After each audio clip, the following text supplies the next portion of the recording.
বিচারের মাঠে তার প্রতিপালকের সাথে মুখামুখি কথা বলবে। লাইসা বাইনাহু ওয়া বাইনাহু তারজুমান, আল্লাহ এবং ব্যক্তির মাঝে কোনো দোভাষী থাকবে না। দোভাষী বুঝেন কি?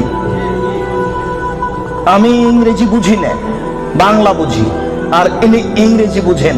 আমি এক গ্লাস পানি চাচ্ছি, উনি আমাকে পানি দিতে পারছেন না।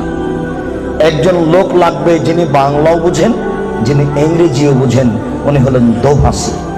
আল্লাহ নবী বলছেন, বিচার যখন আরম্ভ হবে তখন কোনো দোভাষী থাকবে না। বলা হাজেবুনি হাজেবহু, কোনো অন্তরাল থাকবে না।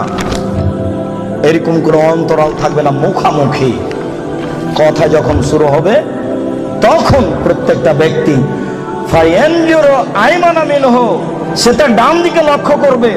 বিচার আরম্ভ হলে সে তার ডান দিকে লক্ষ্য করবে। ফায়ারা মা কাদ্দামা মিন আমালিহি, ডান দিকে লক্ষ্য করলে তার জীবনের সব কর্ম দেখতে পাবে। এই বোকা ছেলে, তোমার ভাবিকে তুমি আজকে নিয়ে এসছো এখানে বক্তব্য শুনতে। তোমার ভাবি তোমার মোটর সাইকেলের পিছনে ছিল। তুমি যখন তাকে ডান দিকে দেখবে তখন তোমার ভাবি, তুমি তোমার মোটর সাইকেল গোটাটাই দেখতে পাবা।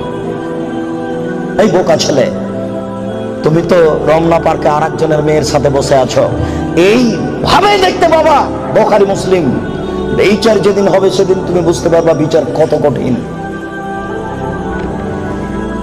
আমি অনুবাদক, তিনি বলছেন ফায়ারা মা আসআমা মিনহু ফায়ানজুরু মা আসআমা মিনহু ফায়ারা মা কাদ্দামা মিন আমালিহি, ডান দিকে দেখবে তার সব কর্ম, তারপর বাম দিকে লক্ষ্য করবে, বাম দিকেও দেখবে যা দেখলো ডানে,